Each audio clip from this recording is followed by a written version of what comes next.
Welcome to the BWI Live Recruiting Show.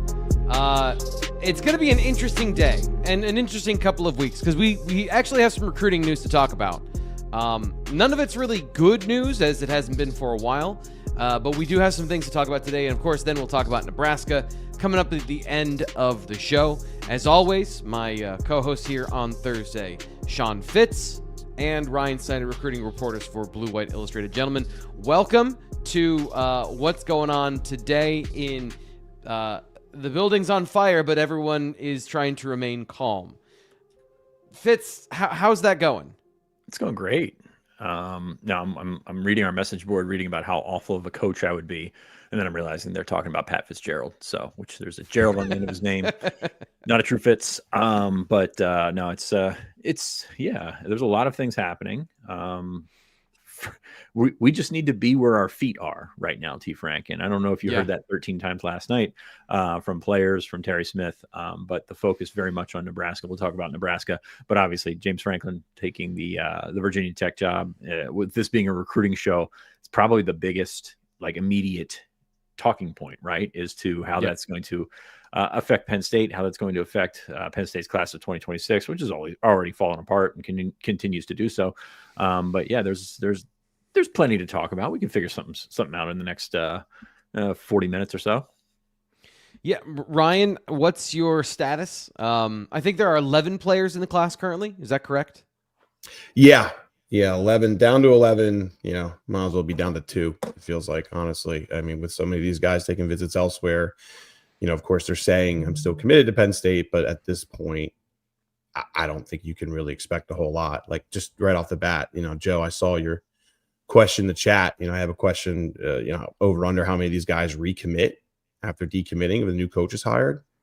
I don't know, Sean, do you expect any of them at this point? I mean, it's getting, I wouldn't say it would shock me if 1 or 2 did, but this is looking like it's going to be almost non-existent. Almost a clean slate. Yeah. I mean, you've got a couple of guys that really would make sense to stay in, mostly in-state guys like Terry Wiggins, Jackson Ford, who you wrote about this week. Guys that fit that mold of they would pretty much go to Penn State no matter what. But also the danger of, and the sort of, when I say danger, the immediate danger with your recruiting class and James Franklin getting hired at a spot that's 6 hours away from your, where he was coaching previously. These guys are regional guys for him now too. So he's going to try and hit Virginia hard, but he's also the first wave that they're going to go after is guys that they had committed to Penn State. And again, this is something I think a lot of people have learned over the last couple of weeks, is that you commit to the relationships that you make at the school, not necessarily the school. And it's always been that way, but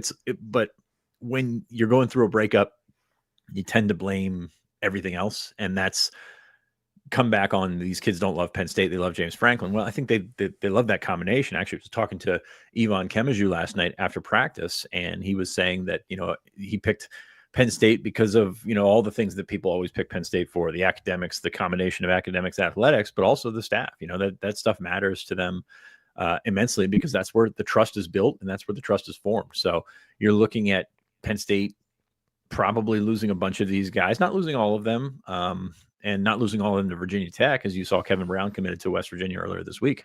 But you've got you got to look at this group and just say it's essentially a 0 right now in terms of the class that's committed, because there's no way that these guys can sit here and trust that that, not that they're not going to be wanted, but that they're going to have the same opportunity that this staff that's at Virginia Tech now is going to promise them. Yeah, and just for everyone who's maybe keeping track at home, since we were last on air, Messiah Mickens announced he's not committing to Penn State. Ole Miss, Indiana, and Oklahoma are his final 3. Kevin Brown commits to West Virginia, and David Davis commits to North Carolina. So the Harrisburg guys that Ryan was saying, hold out as long as you can possibly hope for, because, them taking other visits and those things are that's going to kind of run out the clock. Well, it feels like time ran out pretty quickly here for those guys, as you just said it, maybe there's 2 guys committed in the class. And let's jump to that, just because I think that's kind of the easier transition from this point. Is there's still a couple, there's one player that you've talked to multiple times that is committed to Penn State, and remains committed to Penn State, and that is Jackson Ford from Malvern Prep. So how's that conversation been, and what's kind of his mentality as to why he hasn't taken visits other places, and kind of his thought process of,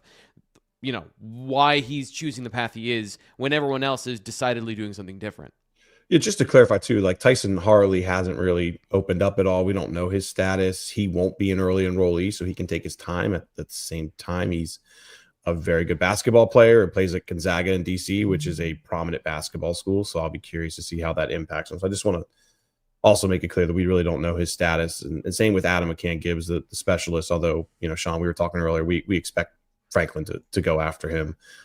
He looks like a really good punter and someone that James would want at Va-Tech. So we'll see that. But as far as the guys who have outspokenly been like, I'm not visiting elsewhere, Jackson really is the only one. Says all the right things as far as Penn State.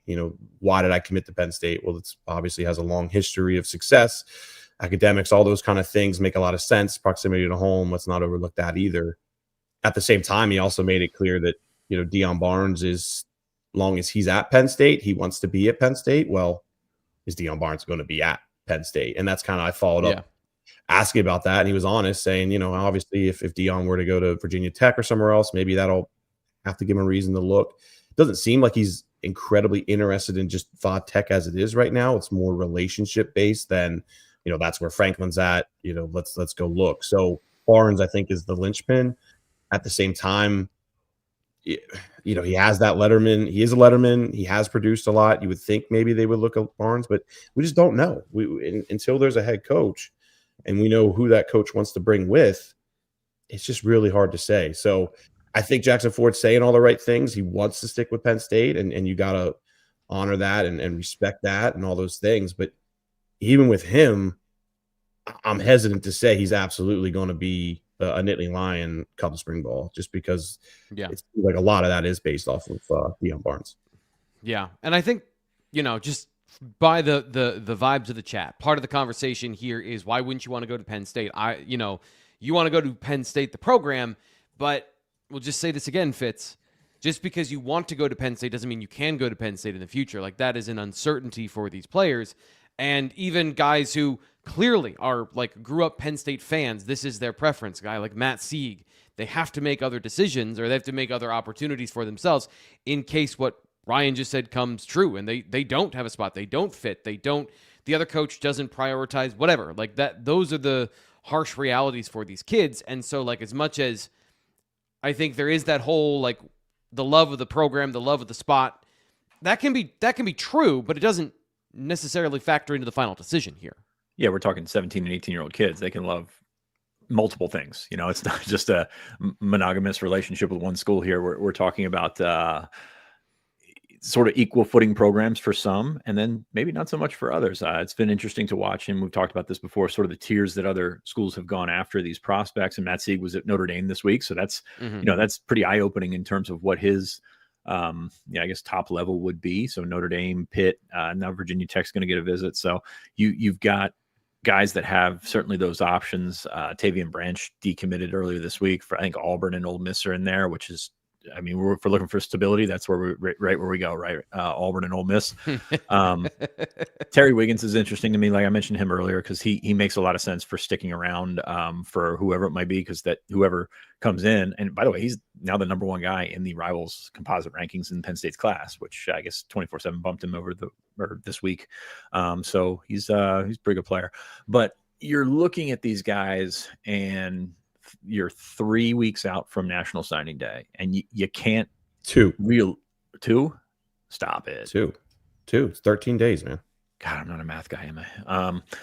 You're looking at this with 2 weeks to go, and the holding out hope time is pretty much over. I think some guys like Ford is hanging on to it, and I'm not sure what other options he has right now, but the hanging out, like this is all going to work out perfectly for me, is over. And you're seeing that, I think Florida's class is going to start to fall apart. Like people have been propping up LSU and Florida, their class is not falling apart, but they're a couple weeks behind, and now Florida's is starting to sort of disintegrate. So you're going to get that. LSU is a different animal because most of those kids are from Louisiana, and I think we learned it was Jordan Allen a couple of years ago. If you got a Louisiana, or if you're a Louisiana kid with an LSU offer, you better go to Louisiana State. So that's kind of how I'm looking at it. But yeah, I mean, there's so many variables here. The most important being that Penn State doesn't have a head coach. You don't know who it's going to be, and you don't know if you're going to like that guy. Sure, there's the possibility that you could sign on the 3rd or the 5th, and hit the portal right away if the guy comes in and he's not what you think he is or what you think it should be. But that's a huge risk as well, because you don't know what's going to be waiting for you in January on the other side. Marlon Brightstad gave me a great quote last week. It's a lot simpler for everybody on the outside to say, oh, you pick the school for the school. That's not how it works in modern day football. You spend more time in that Lash building than, maybe all your classes combined to some degree, depending on the time of the year, obviously. Of course, I'm not saying they don't go to class and, study hall and all those things, but you can't separate the two. And I think it's very clear at the moment, how strong that relationship was. There's a lot of guys. Marlon Bright's a great example too of, I think he fits Penn State perfectly. There's a lot of things that he likes, but his dad continues to stress, like, we don't know if this next coach is going to want Marlon. And look, I just wrote it today. I'll talk about it now. Like, Marlon Bright was planning to come to Nebraska this week. He was also the only committed in Indiana last week.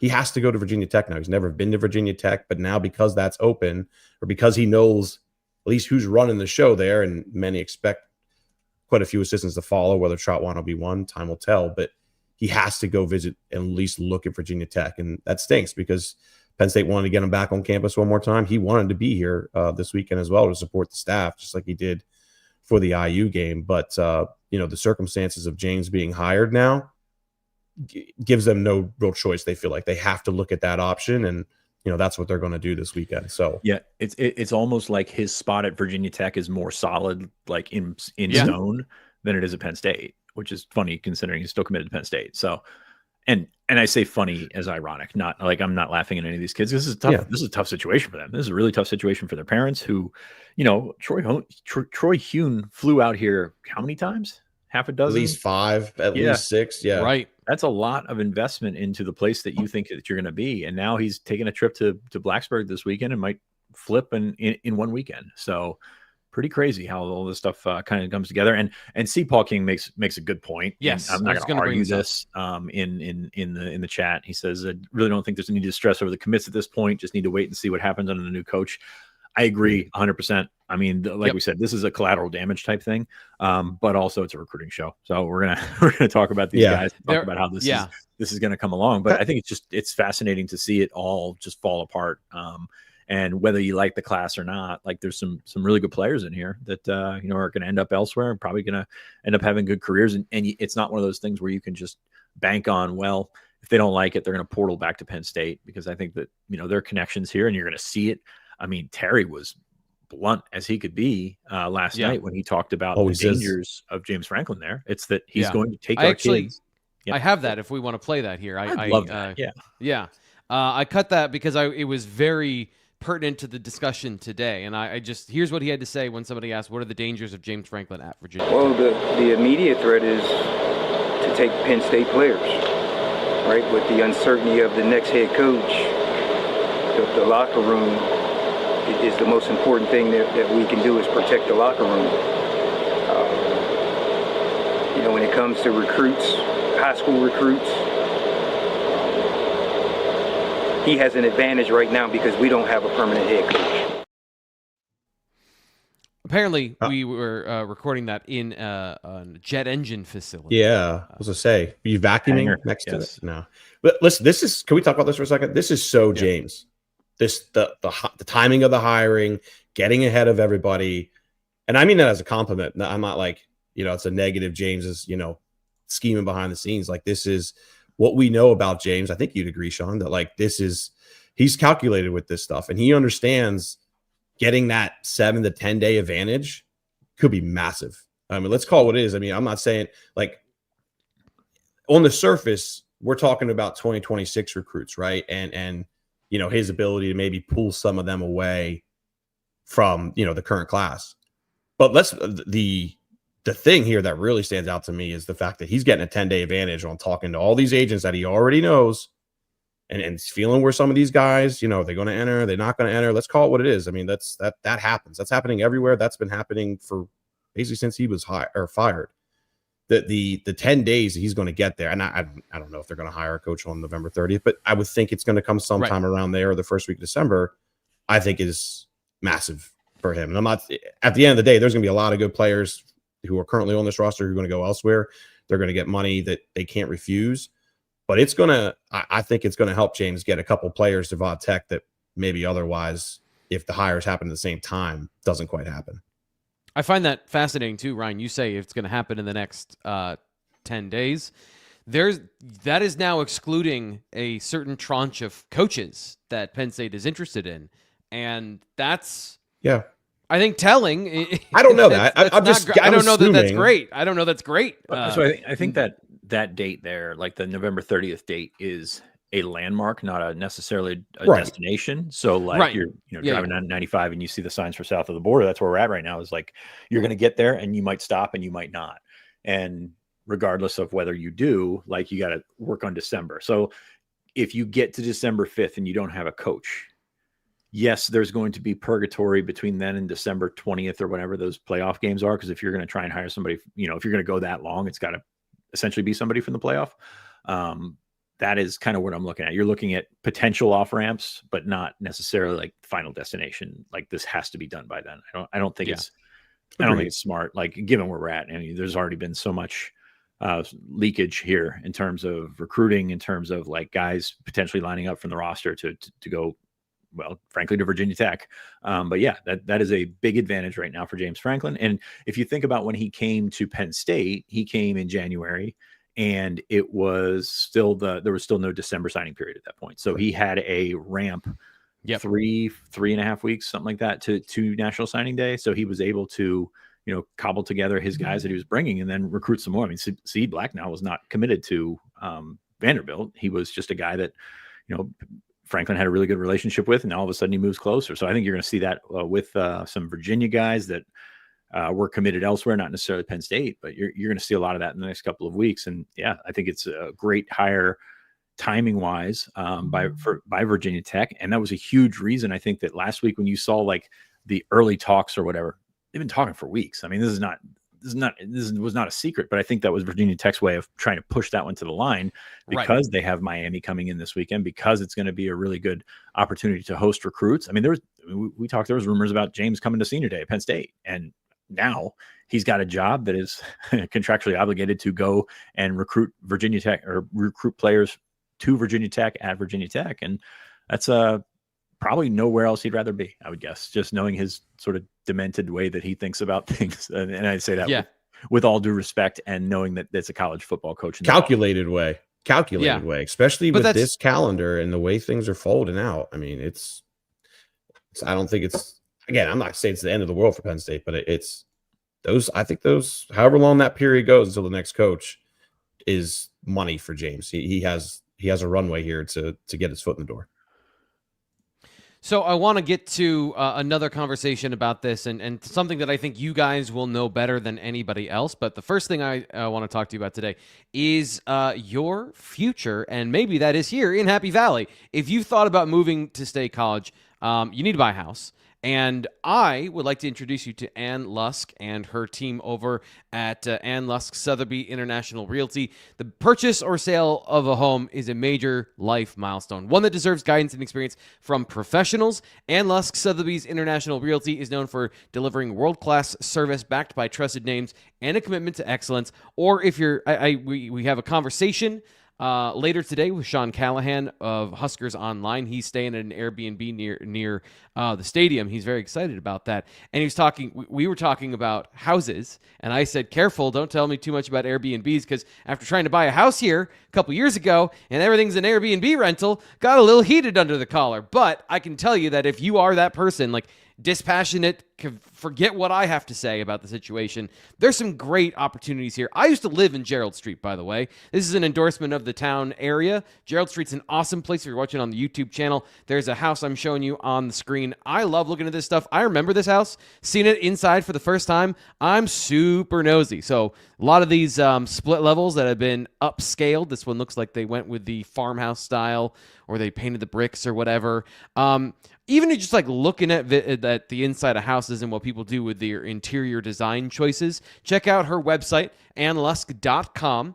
And of course, if you're thinking about buying in Happy Valley, they are known throughout Central and especially southeastern Pennsylvania. They're proud supporters of all things blue and white, and their team of knowledgeable, detail-oriented agents serve clients throughout Happy Valley and beyond, offering local expertise and global connections for anything from real estate of massive proportions. I've seen their sign on farms all the way down to apartments that you can see here on the site, and of course, single-family homes like this. So, give them a call, 814-808-7588. It's not for everybody. Not everybody is buying a house. But if you are, LuskandAssociates.com today. Lusk & Associates, Sotheby International Realty, where experience meets excellence. Today also brought to you by, and I find these two to work out really well together, if you want to be somebody who buys houses more than once in your lifetime, maybe you should check out Andy Ludicky at My Perfect Franchise, because you need money. Everybody needs money. Like, that is not it's not a dirty or an impolite thing to talk about. It's the reality of our lives that if you want to determine your future,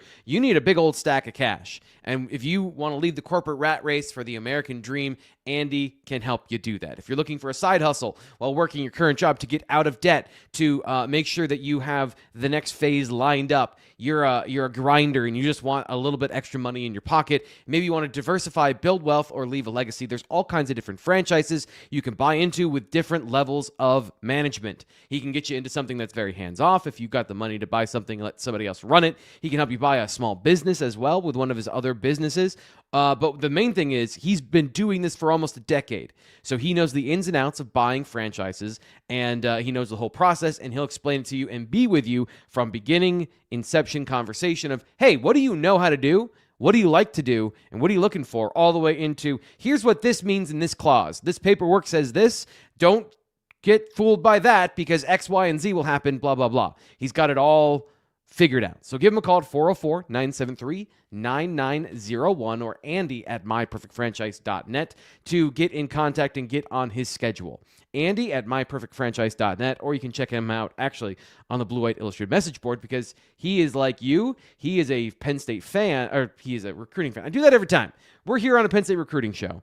And he's a Texas fan. He'd probably be mad if I said he's a Penn State fan. But he loves recruiting. He's been a part of Rivals since the inception. So he's the kind of guy that gets you. He understands what you're into. And if you're interested in talking to him, make sure you go and have a conversation with Andy.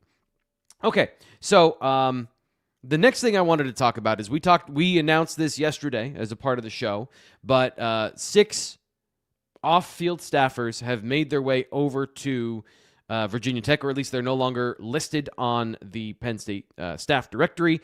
So I just wanted to get your view of this.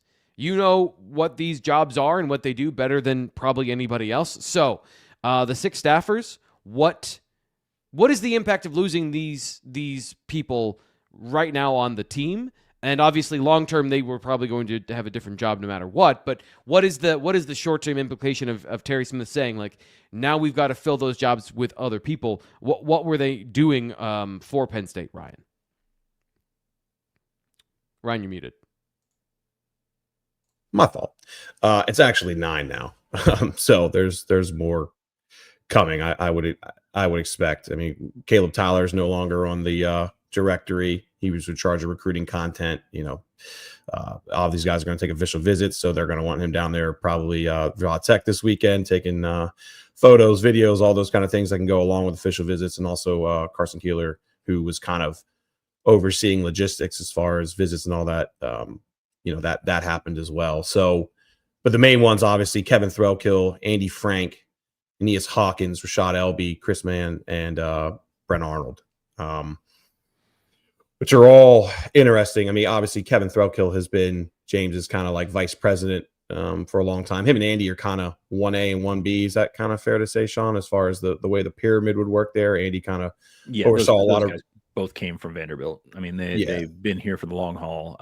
Threlkill's the chief of staff, so he's kind of, I would say, like we kind of have got this feeling that the general manager is top of everything, but like he kind of controls the entire staff. I guess they kind of report to each other. I don't think it's necessarily. I think Andy technically reports to Kev, but it's one of a 1A, 1B situation. Yeah, let's put Andy below Kev, and then we'll clip this and send them They're both working for Michael Hazel now. No, I mean, you're looking at these guys that have all this organizational material, all the organizational knowledge that they've done, and the way that they've done things has been pretty efficient. And they're management guys that run recruiting, basically. And that's what James Franklin's going to be able to do for the next month or so. He doesn't have to coach. He's not going to coach. He doesn't have to coach. You're looking at basically talent acquisition for the next month, or I guess the next 2 weeks, and then getting a jump on the portal. So that's what these guys are there for. Rashad Elby did a lot with the portal and did a lot with NIL. Chris Mann is a recruiting specialist. If you've heard Coach Slim, prospects talk about Coach Slim, that's him. Brent Arnold in the office as well. So like they're going to continue to try and stockpile these off-field hires to give them a head start and get them an opportunity. Now, the good thing with Penn State, there's no recruiting going on right now anyway. Like this staff, can keep in touch with players and everything like that, but it's not like they're selling them on staying committed to Penn State, because those guys don't know that they're going to have jobs in a couple of weeks. So you're looking at clearing some of this out. So it probably clears a little bit up on the back end, not as much work to pick up there, but they do a lot. Like that, people don't understand how much these people do. And that's kind of crazy to think about the hours that they work and how you're going to backfill them, but it does help. And there's no actual recruiting going on. I can't imagine, Ryan, if you wrote about a visitor list this week, I haven't read it, and I haven't thought twice about it, to be honest with you. So it's not a criticism. Yeah. It's just a reality of the situation. Well, yeah, truthfully, I mean, they're going to host recruits this weekend. We know Jackson Ford's coming up. I mean, we talked to him about that. There's, I think, Justice Hardy, the running back from Wyoming, put a tweet out there that he's coming up. But what I was going to get into, or what I'm trying to figure out today, is, well, you just lost Andy, Rashad, Chris, Carson I mentioned earlier, a couple other, like, they were a big hand in organizing all of those sidelines and everything that happens there. Well, if anybody else leaves in the next 48 hours, which I don't know, that's what I'm trying to figure out. Like, how can you organize that logistically? I'm sure they'll figure it out, right? They have recruiting interns and all those things. And I'm not saying Penn State won't host recruits this weekend, but what I was waiting to figure out was, how are they going to figure this out, if that makes sense? And how do you, who's next in line to handle this job, that job, and whatever it may be on game day. So that's kind of where we're at as far as this weekend's visitor list goes. But Kenny Sanders, Alan Zamitis, Nas Oliver, like those guys are like EJ Bryant. Yeah, there'll be others here, but I don't know if we're expecting anybody else to leave or not. That's something I got to work on today. Either way, it's not going to be a big recruiting crowd. It's going to just be like Indiana for the most part. I think Brett Arnold leaving was interesting because he kind of oversaw, some rev share and NIL different things. Clearly, James got somebody in line for that. It's no secret that LB and Mann were great. As their main jobs were, staying in contact, building relationships with recruits. Like, they have a lot of ties. I think, if I'm right, wasn't Rashad a heavy defense and Chris was heavy offense, I believe? Yes. Believe that was the case. So, he's got one guy who has a bunch of offensive relationships. Another guy has a bunch of defensive relationships. Of course, Kenny Sanders, AZ, all those guys have different ties at different positions and all that as well. But, James is just trying to get everybody he can at the moment that has some sort of ties that'll help him lock down some of these guys this upcoming weekend. Of course, Andy oversaw a lot of that. And, as I mentioned, they have Caleb Tyler, who, oversees a lot of the graphics and all that. And then Carson, who oversees logistics. So, James, if you look at the people who have left, it makes a lot of sense, from a Virginia Tech and James's perspective, of he has a handful of them now that kind of oversee different things that make it all run smoothly. So that hurts Penn State from now until, at least for this upcoming weekend. We'll leave it at that. And just to kind of underscore this, you've said it without saying it, but there were some questions in the chat. Some people think that Terry Smith is in line to be James Franklin's GM. And then Terry's a coach. I understand that, but like there is a sort of like, is James Franklin going to hire a GM in Virginia Tech? Andy Frank, yeah. Frank, and this is the staff that is going to be that. So like that puts to the point of some of the people in chat. And I just want to say this for the people who are saying that James Franklin didn't get it done at Penn State. Like, the plan that he had here is the plan he's going to have there with flaws and everything. So Should he have hired a GM here? That was clearly a line of contention. I don't know right or wrong, but that is going to be the plan he's porting over there. There won't be a GM at Virginia Tech. And so that may be an area where the team has struggles in certain situations with recruits, et cetera, et cetera. So yeah, we'll see how this all plays out at a different program for him, and see how it directly affects Penn State's recruiting in that region within the footprint. The question, just go ahead. No, I want to hear yours first. The whole GM talk is simple. It's all these coaches have a GM. I mean, Andy's been that guy, basically him for a long time. He just got the title of it a year or two ago, but it's been his role for a long time. The question with the GM discussion is, do you have a GM who is separate, who really doesn't have ties to that coach? Right now, Jim Nagy, who used to run the Senior Bowl, is kind of that with Brett Venables. They have relationships, sure, but they're separate. And Oklahoma put him in place if they do move on from Brett Venables to help have somebody here and maybe a staff who works on the GM from a recruiting perspective of, well, if we have an outgoing coach and all these coaches, well, at least we can keep somewhat of a recruiting department together. I think that's kind of similar with Chad Bowden out at USC now, who left USC or left Notre Dame and, now is out there with Lincoln Riley. So all these schools have GMs. It's just, what kind of model do you want to initiate now? Do you want to have somebody who's totally separate, who, if there is an outgoing coach, that person's expected to kind of stay? Also, at the same time, it could be a situation where if recruiting's not up to par, maybe the GM and the recruiting staff get dropped and the coaches get to stay. So that's going to take time, though. Like, I still feel like we're years apart from that being the norm in college football, because coaches have brands. I mean, like James Franklin has a brand, if that makes sense. You think about NFL coaches, right? Like, well, it's about the way talent acquisition works. It's recruiting, which is much more coaching based and persuasion based, versus the draft, which is analytical. Of, you don't get a choice if you're a player of where you go. Mm-hmm. So this has been like the biggest difference between college and the NFL. And I guess, like, to kind of pivot this, to kind of refocus to Penn State, you were talking about the brand. What do you think Penn State is after here? Do you think they're after that model? Because we would be hearing more about a GM search in comparison. So that's a lot of power to give up for a coach, right? I think Pat would like a separate GM.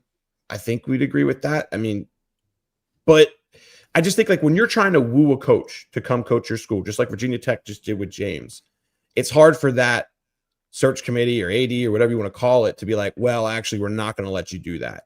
And if that's something that coach wants, especially someone who's been with him for however many years and knows what that coach prefers and looks for in players, well, it's hard then for that school then to be like, okay, we're not going to let you do that because we really want you. And that's why I still feel like we're years away from this model getting initiated, because it's just an all-going circle. Like, whoever they bring in, is going to have somebody that they've worked with for a long time in a recruiting perspective. And sure, as they can put their foot down and say, no, that's not going to work here. That person can still come, but he's not going to be the one overseeing it all. But is that going to help Penn State get that hire through the door then? So that's why I'm just kind of skeptical on, is that model truly going to work? Or at least This is and I don't mean to be base about it, but this is power and ego in a lot of sense. Of coaches have been in complete control this whole time. Mm-hmm. And so giving up that control and that power to somebody else feels like maybe it'll happen in the long term, but we are really going through the grind of, like, it's going to be a fight for these guys to get that up. Fitz, do you think I guess, what do you think about the situation? Yeah, I think we're moving towards some sort of reverse polarity there, where the GM kind of takes over as like the actual NFL type model, but also there's going to be so many holdouts on the coaching side because of what you said, the ego and all that stuff. It's been that way for so long that these guys are not going to let it go, and they're going to fight tooth and nail to keep that guy underneath of them, not just because it's like the way that they've always done it, but because that's how you keep, the head coaching salaries up. That's how you keep everything status quo, basically. And it's working out pretty well for head coaches, whether they have a job or whether they've been fired. But no, you're looking at that, and you're looking at different strategies at play here. I don't know if you mentioned Stanford and Andrew Luck sort of being the guy that's lording over that coaching hire. And is that an appealing option for an established coach? I don't know, because these established coaches don't want to change their stripes. I get it. So you're looking at many different things, and more respective to Franklin's situation is eventually he's probably going to run into the same issues that he ran into at Penn State, just at a lower tier, right? You're down below and trying to snipe some of the guys, some of the lower priority guys for the schools above you, but also recruiting against the Marylands, recruiting against the North Carolinas, and in that different, you kind of 6 hours south, basically the same thing that you're doing at Penn State. That's going to be interesting to see where, I guess, how much they can lift up Virginia Tech with this new coach bump that they're going to get in which tier that they're going to be. Is it where Virginia Tech was 20 years ago, which would be wonderful for them, or is it going to be where they're at, or slightly above where they're at right now, which is right. not great. So it's going to take some winning. It's going to take some really interesting financial decisions, which was a shortcome here by the end of his tenure. And managing all that, they say what, $229 million is the total package or whatever that they're going to invest into Hokie athletics. How they much is that going to get? How much is that? What's that? They have to fundraise a lot of that, though. Absolutely. I think people think that money's there. Yeah, it's not. Go ahead. How much can you spend on the front end to, number one, find a quarterback when you don't have a great quarterback reputation, to win you games, to give you the ramp to get where you need to be in 2 years, which is, in his mind, I'm sure, on par with where Penn State is now.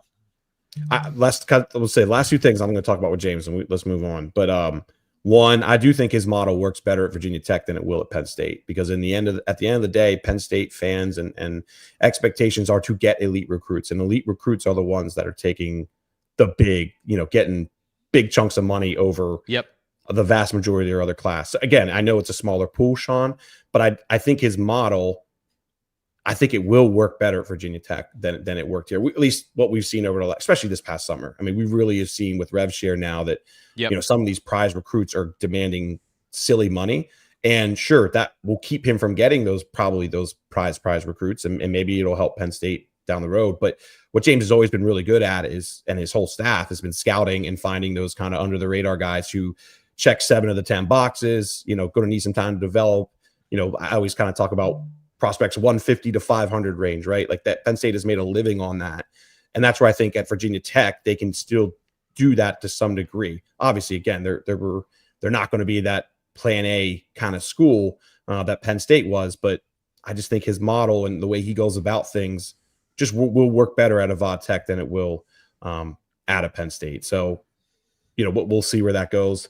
And I forget what my second point was going to be. So your second point was going to be looking ahead to 2027, because this is where this matters for Penn State. Obviously, I read your mind there. That's crazy. You're looking at, and it doesn't feel like it right now, because you feel like Keemon Spell's trending away. Max Hiller just picked up a pick from Steve to go to Alabama. You're looking at a really, really good, solid group of 2027 prospects that you're in purgatory right now at Penn State. You doesn't matter what you're doing right now, you are going to get a complete reset. And that's kind of the hope right there. No matter who comes in, this group who has been to Penn State a bunch, who understands sort of the structure and the deep roots that Penn State's football culture has, regardless of who's coaching it, that those guys are going to give them another shot. And I think that's what's important from a Penn State perspective, is to, once the new guy gets in, to focus ahead and look to spell. And that's kind of what we talked about earlier this week, when someone asked about Terry giving unprecedented deals to the WPIAL guys or whatever. And I think that's a pitch for him to stay around,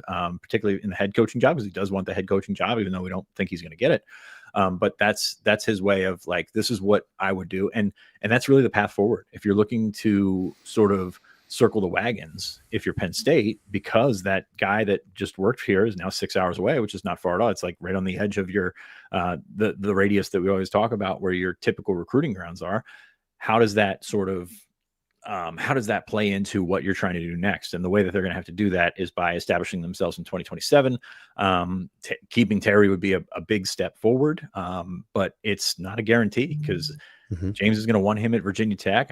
I don't know where Terry is in terms of his thinking. His feet are clearly on the ground, focused on Nebraska, but at the same time, like, he's going to have the option, and it's not, I mean, he gave us the multiverse theory yesterday, so he's definitely open it's always to easier to stay. Like that's the thing. It's always easier to stay, as we see in a coaching search for a head job. It's always easier to stay, but at the same time, if you're Larry Johnson and you have an opportunity to join James Franklin's staff in a role that's not like it was just a gesture, basically. Like, it wasn't a real offer or anything like that. Then all of a sudden you feel slighted. You go somewhere else, and Penn State pays for it. So Yeah. it's gonna be interesting with Terry, because he's such a foundation of and the fabric of this program. I think we talked earlier this week. There's no other choice for anyone to take over in the interim role, and there's reasons for that. And that's sort of my pitch to keep him around, is because it would just be massive for that 2027 class, especially in Western Pennsylvania.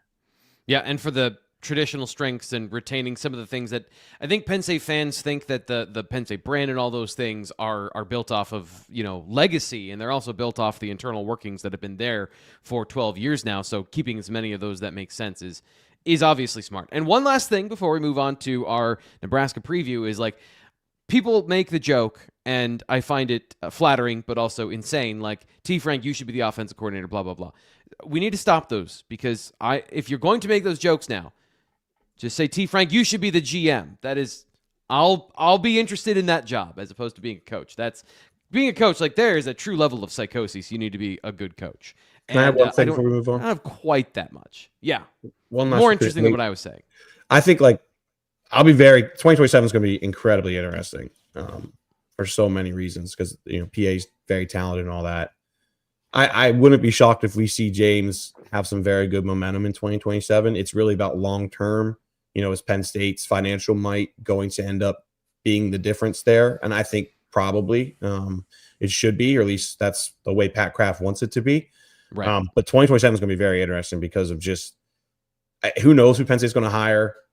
Drakowitz has been talked about a lot. Obviously, Brett Key's been talked about a lot. Those guys have a lot more Southern ties than they do up here. Obviously, Drink's come up here and got some quarterbacks, and his staff in Missouri has more ties to the area than Key, which would be very interesting to me, because Key doesn't have like really any at all. But maybe to be Chesney, who knows? Hartline, I know there's a lot of names out there, but just be prepared for the fact that Penn State staff, especially if a lot of these guys join James, he's going to have some success in 2027, and just whoever Penn State brings in here, they better hit the ground running. I think long term they'll be all right, but 2027 is going to be incredibly interesting now. Yeah, and if you look at Penn State's classes over the years, I don't want to say you're okay with it, because this is absolutely not something that you can lean on.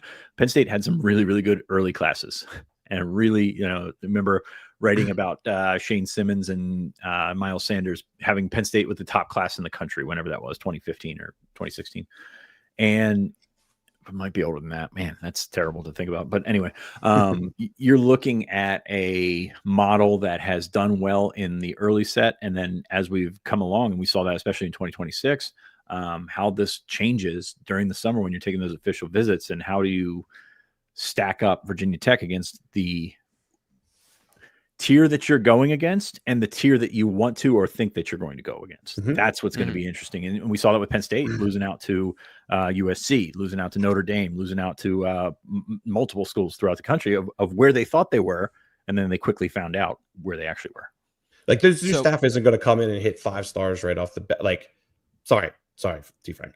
Sure. I don't think James is going to come in and be a 5-star, bringing in all these 5 stars. But, like, can James get Ryan Jackson, a very good 4-star defensive end? Wouldn't shock me. Could James go get Cade Cooper, who just was a 4-star, just named a 4-star down at Malvern Prep? Good relationship there. Wouldn't shock me. It's those 150 to 500 range guys that I know Penn State fans want more top 100 and top 300 kind of players, and maybe this new staff will do that. And the way Pat talks, he seems like he wants to be more aggressive from NIL and different things like that. But again, there's been a lot of very good low 4-star players who have panned out really well for Penn State. And those are the kind of guys that I think James has those ties with. And a lot of this coaching staff, recruiting staff have those ties with, that I could see some of them getting plucked away. And that's where, again, this new staff I think they got a very busy job coming up. Maybe it'll be guys with ties up here, but a lot of people being talked about right now don't have a lot of ties to the Northeast. And that's kind of where I have alarms off. This is the Penn State Football Recruiting Show, which is why we're talking about what happens at Virginia Tech and its relation to what happens at Penn State, because of everything we just talked about for 44 minutes. Big Ten Spirits going through it in the chat today. Pretty upset. And he says, is there going to be any time for a new coach to use the portal? Feels like we are quickly approaching no available players to field a good team. So again, this is the low point with the recruiting calendar. There are other opportunities. It's not that all there are no good players. So, Ryan, just for everybody, because I know it's changed about 1,000 times, when is the transfer portal, and how does that timeline work in the overall scheme of when Penn State's looking for a coach in place? January 2nd. So eat your pork and sauerkraut on January 1, boys. Make sure you don't have a 2-day hangover. Yeah, it's going right. to be a Friday, January 2nd. That's going to be one hell of a weekend. 3rd, 4th, obviously. But yeah, and that'll last till the 15th. So it's a 2-day spill. I mean, or excuse me, a 2-week window there. So yeah, there will be plenty of time for a new coach. But I'll also just come back to this. Like, say you wait for a coach who, you know, on December 21, you know, loses a first round game or whatever it is. Like, does that coach have one foot out the door to his old school? I don't know. It's kind of hard to say, but they better be ready. Like, they need time to address the, you know, figure out the needs here, figure out who's outgoing here, and then try to address those needs. So I just keep coming back to, if you wait for a playoff coach, sure, the 2026 class, who cares? Like, that's already going to be gone, whether they hire somebody, I feel like, in, you know, the first week of December or not. But waiting beyond that, and depending on who it is, you know, was his staff underneath him, you know, looking for whatever school they're currently at and the needs they would need there, or are they looking forward ahead to what they would potentially need at Penn State? That's just why it's so many variables there that are very interesting to me. Fitz, I know it's not a thing, but like, just watching the names that have been circulated as potential coaching fits for everywhere, basically, and then watching them play the following weekend has been really interesting to follow. Especially, I mean, I almost got Mike Elko last week after he signed an extension. So, is there anybody we want to jinx this week? I mean, is there? I keep saying picture. Yeah, right. So the interesting thing I've been targeting, I guess, because of what you just said, Ryan, is championship game weekend. Because it's sooner, and those are still quality coaches that have made a version of the postseason. So if you got the losers of that weekend who then are bounced from the college football playoff, hey, maybe that's a good middle ground for a coach. That's not going to happen, though. I mean, if you're playing in a I mean, look, they're not interested in anyone in the Big 12. They're not interested in the ACC, really. I guess it'd be Brent Key's, but like, I guess if Brent Key loses to Virginia Tech or Virginia in the championship game, hypothetically, it could bounce them. But I mean, it probably would actually, the ACC situation. They're getting one. Yeah. And Alabama, Miami, that situation is really interesting too, with Alabama being the 10 and Miami being right outside. That's going to be very interesting to watch. And Notre Dame, who lost to Miami. But Notre Dame's ahead of Miami too, so that's caused a big. Well, I mean, the good loss for Notre Dame is better than the win for Miami. Oh, absolutely. Yeah. Louisville, and who else did Miami lose to? No, that's a joke about the committee. Just they would pick Notre Dame, but also they have Miami over Miami's win over Notre Dame. Anyway, I got you. Poorly worded. Let's move on. Let's move on to Penn State versus Nebraska, which is happening this weekend. This is going to be an interesting breakdown because I don't really know where you guys stand on these two teams. Penn State gets their first Big Ten win. We had a question in our regular chat thread with the staff, and somebody asked just a quick thing: was the win last week because Michigan State is bad or because Penn State's playing good? And I think that definitely shades your view of their momentum coming into this week. So, Fitz, I guess that's a great place to start. Penn State, momentum or Michigan State?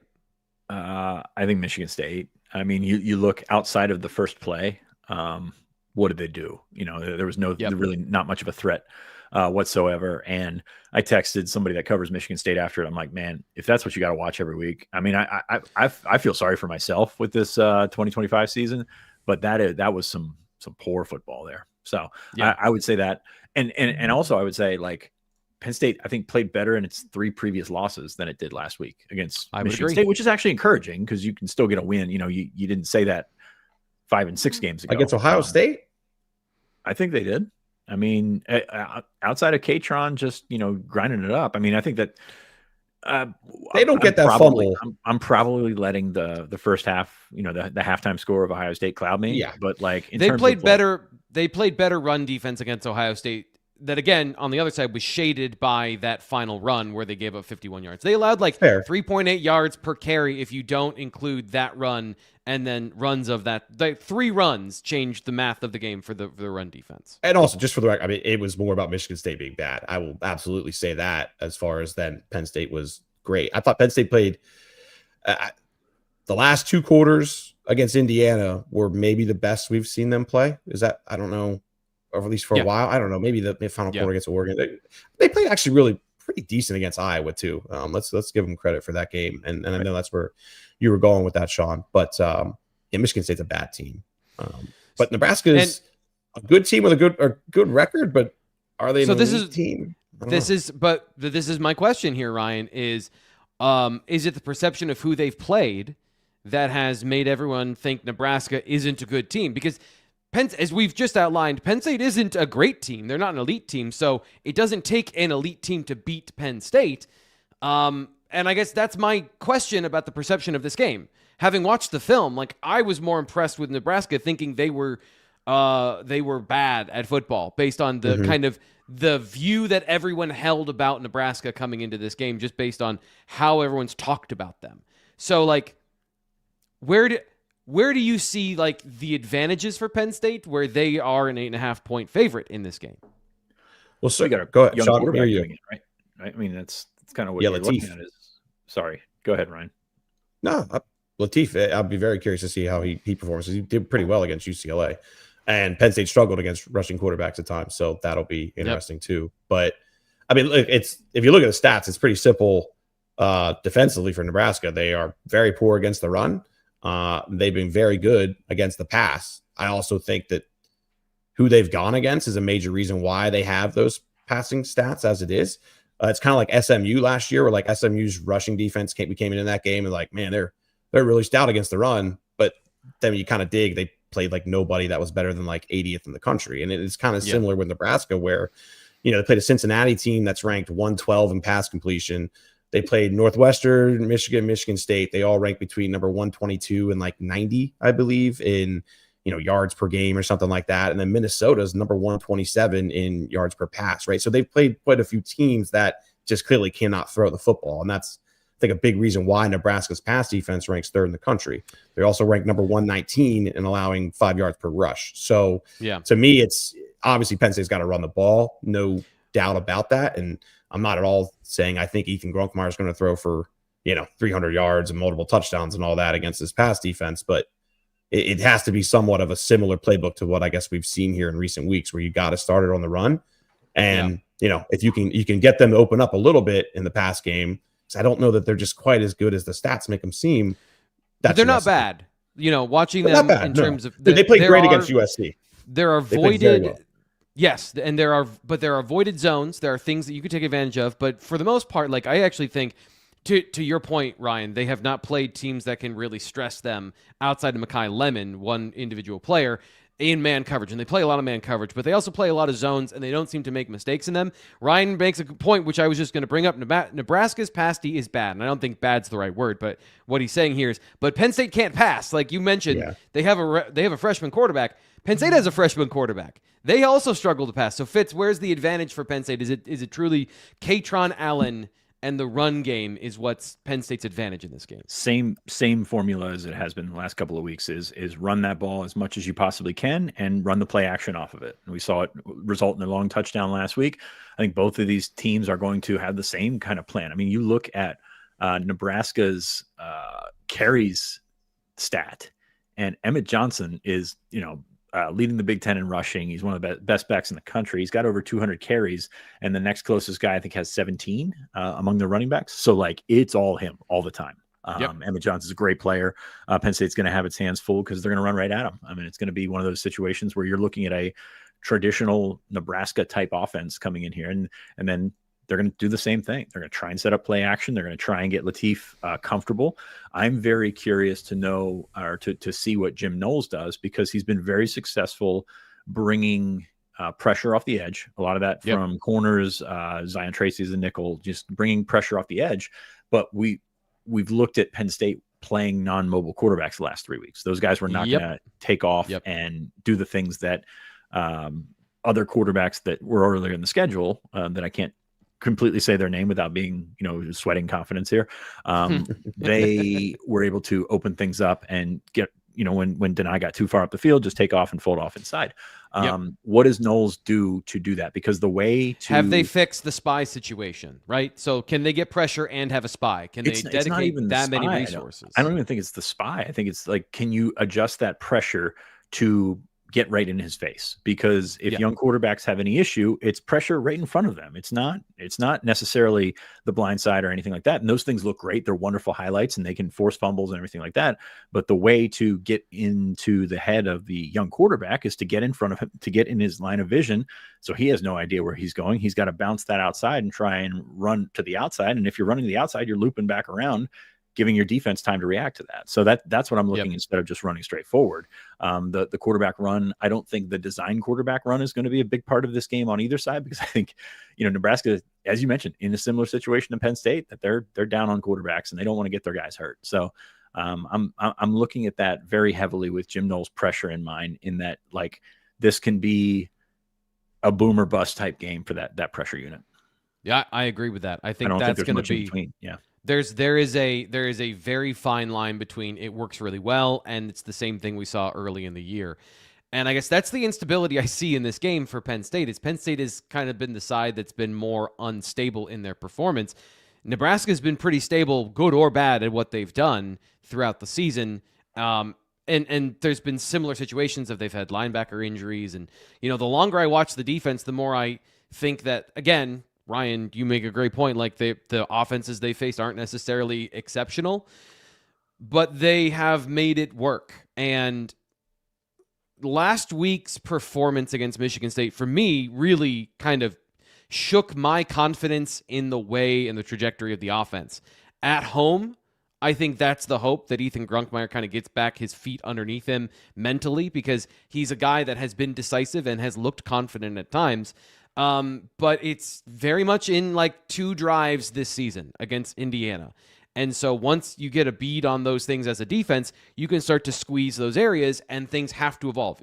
Like, we talk about in-game adjustments, and in-game adjustments happen game to game. Teams get, see your film and they, okay, we'll take away that. And then there has to be another thing that Penn State's able to do. And we haven't seen it yet. I think that Latif has looked more comfortable overall as a starting quarterback than Grunkmeyer has in his starts, but obviously we have less information, and he's gone up against worse teams. So those are all the factors I see going into like our predictions here. This is the closest to me. This is the closest game that Penn State's played since Iowa. And I would even say like the Iowa game was probably a more decisive Iowa advantage, and Penn State played above the situation because of everything that happened that week. So this is one of the closest games this year that I think has the most upset potential both ways. So let's get into it. Ryan, how do you see all those factors playing out? Who gets the win this week? Well, it's so hard to, because of everything going in this week. I know the outgoings have been primarily recruiting staff related. But everything taking place in Blacksburg, that's going to have an impact on just focus levels to some degree. I'm not saying necessarily the players, but certainly coaches. I don't even know how many of these players or their agents are taking calls. Like, there's no way to really know the details, but to expect 100% focus on Nebraska with everybody in that building this week, I think is a little unrealistic. I went with 23-20 Penn State because I do feel like they're motivated. I do feel like they want to win. All those things I've seen in recent weeks, like I've seen better effort, at least than maybe what I kind of expected, honestly, after a handful of those losses. But, I'll come back to, again, it's Katron's got to do his thing. I think Nick Singleton, you need another Indiana run, something like that to break some things up and, give some momentum, give some juice. Maybe we'll see that against a Nebraska rush defense that's been shaky. But, I also think 8.5 is silly. I think that's too big of a spread, and I would take it as an under kind of game too. Defensive heavy. We're going to see not lots of punting, but there's going to be boring quarters in this game. I think to some degree, with 2 backup kind of quarterbacks and just shakiness on both sides of the ball in different areas. But 23-20, I went with. Not very confident. Gotta be honest. I actually asked Andy. I asked somebody's yelling about Andy Kolnicki being fired in the chat. That got me distracted. I asked Terry Smith. yesterday, like, has it been easier to focus on football now that you've been through like the front end of these things and weathering the storm, and now all of these things are coming up this week with James Franklin and all the stuff we talked about for the last 3 shows? Is it easier now to focus on football? And he said, no, it is not easier to focus on football, basically. So I think that's a telling thing. Fitz, how do you think all that plays out? I think that was his whole answer, right? He just gave you like a one-liner and was like, okay, moving on. Here we go. But we circle back around and get another question. I have Penn State winning. I've watched this Nebraska team a few times this year. Not 100% sure what they are, because they've played some tight games against their better competition in Michigan and USC. But at the end of the day, do they have the firepower? They've got a backup quarterback coming into an atmosphere that won't be as lit as many of the night game atmospheres at Penn State, but it's still a night game at Penn State. It's hard to win there. I have Penn State winning 20-13. I also have a low scoring game. I also have maybe a frustrating offensive game for both sides of the ball. Maybe a punt block one way or the other. Nebraska blocked one against Michigan State, took it back for a touchdown. Penn State's got 4 block punts this year. So like something of that nature could be in there. So I have it as a low scoring 20-13 game. So I would say bet the over, because that's just how it's going for me this year. So the short yes answer I got from Terry Smith yesterday is he talked about the plan to attack TJ Lateef and said get them in 3rd and long and put them behind the sticks, etc., and talked about their backup quarterback. And I said, so do you see like a lot of similarities between you and them? And seems like, just situationally you guys are in a very similar position. And he said, yes, very similar. And so like, we're down to the margins here of these two teams are very similar, but the outcomes of the games have been different. Penn State playing a tougher schedule and also, firing their coach, creating some of the chaos that they've had. It comes down to what you guys outlined that I think are very, very important in this game. Keeping the quarterback contained and the blitzing pressure that Penn State can put on the quarterback, and then the quarterback's ability to run. And Ethan Grugmeyer does not have that ability. So I'm trying not to overreact to what I saw against Michigan State, which I didn't like, and just kind of like make sure that it's all in context. But Nebraska has some slight edges in places that I think matter. I'm picking them to win 20-17. I'm also not confident about that. I think Penn State could win because I think they have better talent. I think there are more NFL players on Penn State's roster than there are NFL players on Nebraska's roster.